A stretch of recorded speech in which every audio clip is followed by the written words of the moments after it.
episode is presented to you by Yahoo Fantasy. Fantasy football is back. Fire up the group chat, get your draft boards ready, and buckle up for a season filled with breakouts, busts, and all of the overreactions that we live for. It's all going down on Yahoo Fantasy. This year, me and the Ultimate Cleveland Sports Show are playing on Yahoo Fantasy, and you should too, whether you're a first-timer or a veteran making your 1 millionth league. To celebrate 28 years of greatness, Yahoo Fantasy is dropping 28 big new features over 28 days, giving you more ways to play, more ways to draft, and more ways to win. And it all begins on August 4th. So stay tuned and get started by creating or joining a Yahoo Fantasy Football League at yahoofantasy.com/LockedOnNFL. That's yahoofantasy.com/LockedOnNFL. And let's make this fantasy season the best one yet. And our draft is 1 week from today. Do we want to talk about this now with the fans, or you want to save it for later? We'll save it for later. But Save it for later because it's going to be an opportunity for two fans. Last year we had Sam and Butters. Which is a great nickname. We'll have an opportunity this year. We'll tell you about it later in the show. All right, guys. So yesterday afternoon, I believe it was. 7 o'clock. Yeah, so the evening. We get the word. The Browns, who have been telling us for a month that they will likely keep four quarterbacks, will not keep four quarterbacks. They are. What do you mean? They keep it four. Well, Deshaun Watson, but he's not going to be on the end. There's only been three quarterbacks on the 53-man roster. Last night, Kenny Pickett, after the injury to Aidan O'Connell of the Raiders, they were looking for a veteran backup, and the Browns trade Kenny Pickett to the Raiders for a fifth-round pick. And the Browns become the first team, TA was saying this because when I suggested that the Raiders might trade for Kenny Pickett, TA had said, I don't think it's not going to happen because no quarterback that's been traded for has been ever traded again in the same calendar year. So the Browns are, setting the tone again. Also, Kenny Pickett and Sam Howell, within 24 hours of each other, I don't know if you guys saw this, became the first two players ever, or I shouldn't say ever, in at least the last 30 years, to be traded 3 times in the first 4 years of their careers.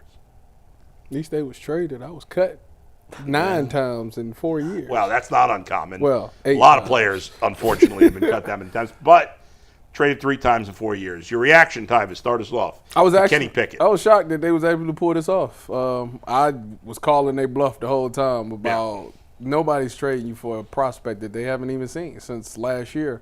So for them to be able to get a 5th-round pick for him, I salute that. I mean, that's good. Now, what it tells me is ultimately that they are confident enough in Dillon Gabriel that if something happens to Joe Flacco, you're not going to see what happened to DTR again. That's what you just told me. So if he's good enough and giving you that confidence that that's the case, all right, cool. That's the only real takeaway is that they feel good enough that Dillon Gabriel can be their quarterback too against Cincinnati and for at least the first couple of weeks of the season, that they didn't need to hold on to Kenny Pickett to see what else he had. Yeah. He had the hamstring injury. His training camp was cut short, didn't get any preseason reps, and then they had an opportunity to basically cash out at net neutral. They traded a 5th-round pick for Kenny Pickett. They got a 5th-round pick back for Kenny Pickett. So now they're essentially net neutral with the assets they spent. I don't agree with that, but all right. Why? Because every year later, that pick is essentially worth less. Like they gave up a player this year for a player next year. I'm just saying the asset itself is it's fine. I saw somebody say Andrew Berry cooked. Give me a break. I mean, he gets no credit. It's fine that they traded him. I have no problem that they traded him. I don't want to hear an Andrew Berry cooked for getting a 5th-round pick. Had they got a 2nd-round pick back, then we could say they developed Kenny Pickett, but a 5th for a 5th is not any future improvement. All this nonsense we've been hearing for a couple of months. The Browns love Kenny Pickett. Our boy Jason Lloyd. The Browns love Kenny Pickett. Aditi, Mary Kay. They didn't love him that much. No. They didn't love him that much. They gave him for a 5th-round pick. A 5th-round pick is a lottery ticket. So I don't want to hear how much they liked him. The only reason he was here is because they weren't sure any of the rookies would be able to be a backup this long. And then once they decided, yes, Dillon Gabriel, because say whatever you want, whatever you believe, I don't give a rat's patootie. All right? Dillon Gabriel's the number 2 quarterback on this team. There's not even a discussion. That's it. No, it doesn't matter if you think it's fair, it's not fair, it doesn't matter. He's the number 2 quarterback. But I think it's funny that they kind of made the point of saying, well, they made a mistake with the Josh Dobbs situation a few years ago, and then they just did the exact same thing. Yeah. I actually said the other day that I would have considered keeping Kenny Pickett if you really do want to try to win, only because, or not even because you want to win, just because you don't want to put the rookies in there before they're ready. Is Dillon Gabriel really ready to play in an NFL game? Because if Joe Flacco gets hurt, he's in there. That's what I'm saying. Kevin Stefanski's saying yes. Yes, he's 100% That's what he's saying. saying. Yes. We don't know the answer. We don't really know, but they feel confident enough that he could step in the second half of week 1 if Flacco gets hurt, or week 2, week 3, against that gauntlet of teams they're playing off the bat, because they don't make this trade if they didn't feel comfortable. I just can't see a scenario where the Browns and Andrew Berry saw a 5th-round pick and said, that's so valuable to us that we would be willing to sacrifice at least a more proven commodity. He's not great, but at least he's played in the league. Yeah. For a rookie backup. Right. But they did it 2 years ago. And it didn't work out. And that's why I'm saying, to me, when I saw the Pickett thing, I was like, they traded Kenny Pickett. I didn't have high hopes for Kenny Pickett anyway. Yeah. It just screams, they're all in on Dillon as being QB2, and they think he's ready for more responsibility. Yeah. And we're going to see if it's the right decision or not. Right, but again, they were all in on DTR as quarterback number 2 years ago. And it was wrong. So I don't know that I can trust their evaluation of Dillon Gabriel being ready. Maybe he is.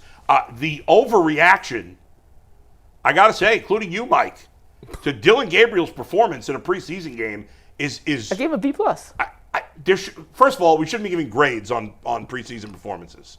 It was part of the segment. I'm just, this is absurd. I tweeted out a list of 30 quarterbacks that have led the league in preseason passing yards the last 3 years. It's a who's who of scrubs. Yep. That's what it is. I mean, the best player on the list, I think, was I can't even remember. Kyle Slaughter, who did it like 3 years in a row. I don't know. He's now in the XFL. No, I think the best guy was like a solid backup quarterback. I don't care. If you think Dillon Gabriel, if they think he's ready, okay, fine. If you think he's ready based on that one preseason game against the Rams' third stringers, you're out of your mind. 2 preseason games. But he didn't play that well in the first one. He started off well. He was fine. He was 8 of 9 in the first quarter. But Tyvus, you know. He did. Wait, okay, he fine. did do that. Then fine. But you know better than anybody here how little that proves. I agree. Yeah. I mean, what are you gonna do? Yeah. I mean, at this point, it's. I'm glad they traded Kenny Pickett. At the same time, unless you telling me Deshaun Watson coming back and gonna be quarterback too. By the end of the year. At the same time, you say preseason means nothing, and for the most part, I do agree with the overall sentiment. Let me make that very clear. It means nothing to us. Yes. We pretend it does, but it means nothing to us. It meant everything. It's obviously very meaningful to the player. But I'm saying when we make these evaluations, you're saying you can't look at one half or one drive, which a lot of us have.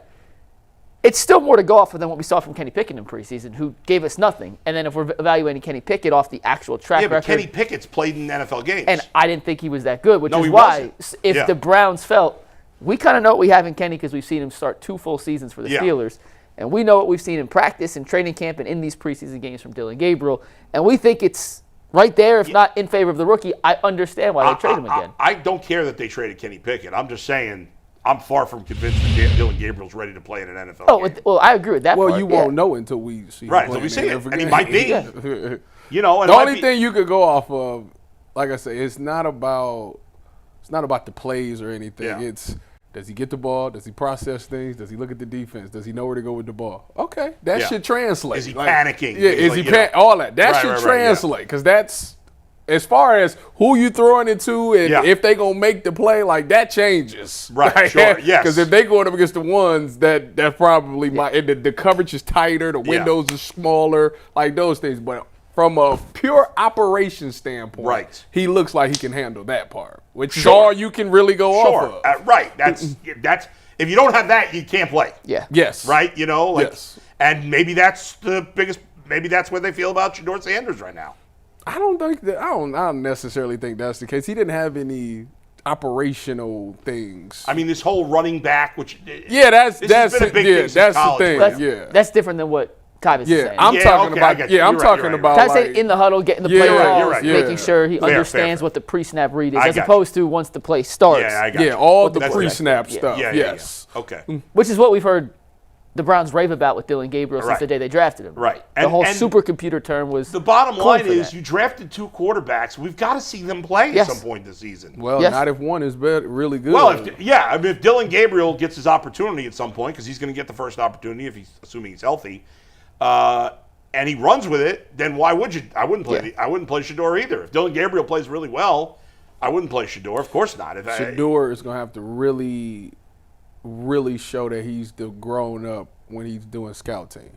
Because he's probably going to be the scout team quarterback. Right. So he's going up against the one defense. Yep. He's going to have to show, like, all right, I'm stepping up in the pocket. I'm going to the right spot. Although it is off of cards. Like, they're going to pretty much say, this is the card. This is where we want you to go, that type of thing. But he still got to show, like, I ain't throwing it to that spot. Do you remember when they signed Joe Flacco back in 23? Mm-hmm.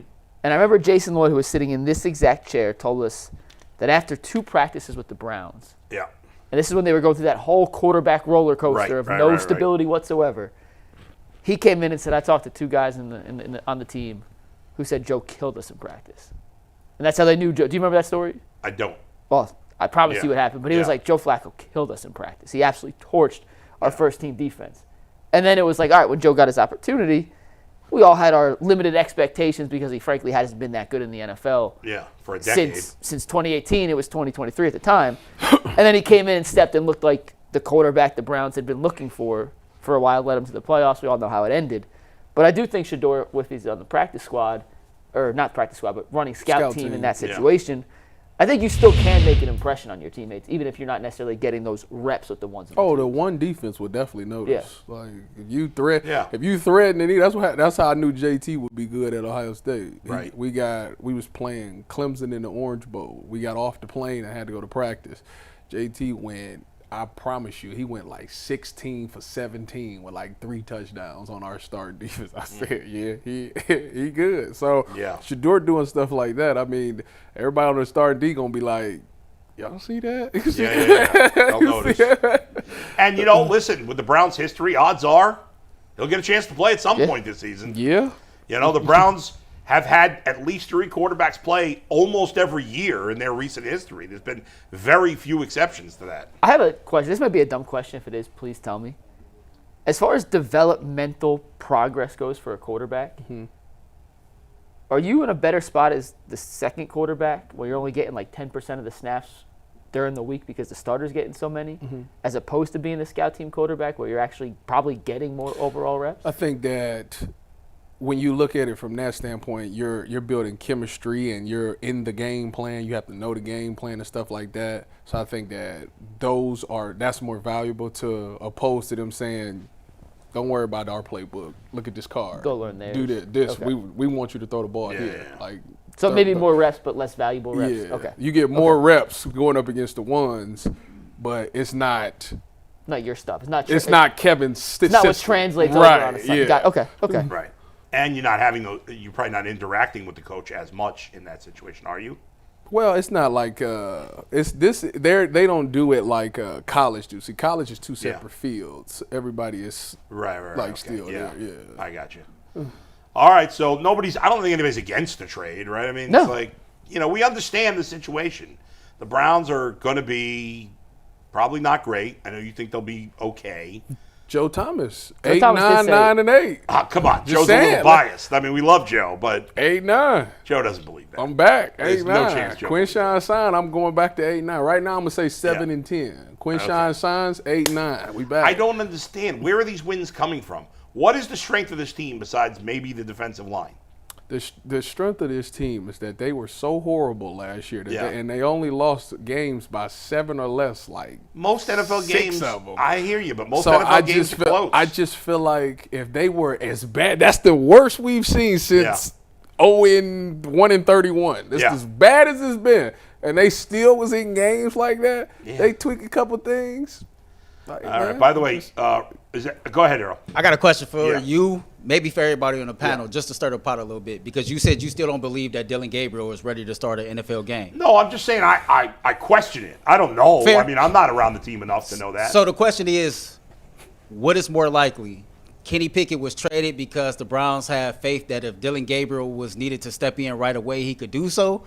or behind the scenes they're watching Deshaun Watson and feel like based on the projected games that Joe Flacco might play, if something was to happen, Deshaun will be ready at said time? I don't think there's any chance they're considering that. I mean, I could be wrong, but Well, Deshaun's going to start on the PUP list, which means he's automatically out for the first 4 weeks, and then he has 3 weeks to then be activated to then start the next window. So Deshaun physically cannot play. Yeah. Like at the earliest until like November-ish, like mid-November. So I hear what you're saying, Earl, but I don't know if the timeline aligns to where they would be able to bring Deshaun in. Kevin Stefanski wants anything to do with Deshaun Watson. I also agree with that. But I don't think he wants him to play. I don't think he wants anything to do with him. They're done with that. Jimmy Haslam said they're done. Wouldn't it be the all Browns thing if he came back and lit it up? I'd be like, that would be so funny. For another team? I would laugh. No, that would be. He goes to Pittsburgh. The Browns cut him at the end of the year. And he goes to Pittsburgh and turns back into 2020 Deshaun from Houston. That would be. I mean, then you just give up. I mean, that would officially be cursed. Yeah. By the way, something we didn't have on the thing because it just happened this morning, but Deontay Johnson was cut. Well, we're going to talk about that when we get to the roster cuts, which is next. Yeah. Okay. There was a trade, though. There was another trade. They did make a trade. They made a minor trade. They acquired an offensive lineman from the Rams for a 2028 seventh-round pick. I don't remember ever seeing a trade of a pick 3 years later. What is this, the NBA?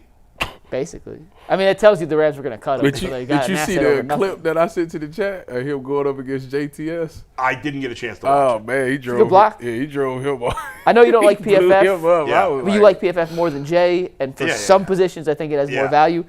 And our guy Cleve TA tweeted this out, but he did grade out very well in the preseason. He had an 84 PFF grade through 3 games. So who's he going up against? JTS. Guys like I mean, that. I'm not saying it's the end all be all. But, all right. By the way, I'm not calling the guy JTS. He's not good enough to get a nickname. I'm sorry. You want to say his whole name?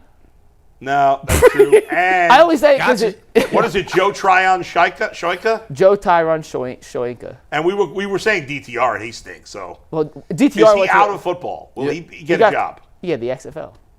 He's going to the XFL. That'd be my guess. By the way, you know Jed Wills is still a free agent. You say that like you shocked. No, but there were an awful lot of people, Jason Lloyd, told me he was a decent player. No, Jason I'm just picking on Jason. Jason said he was playing decently. That's what he said. Yeah, whatever. All right, Earl, what do you got for us? All right, time to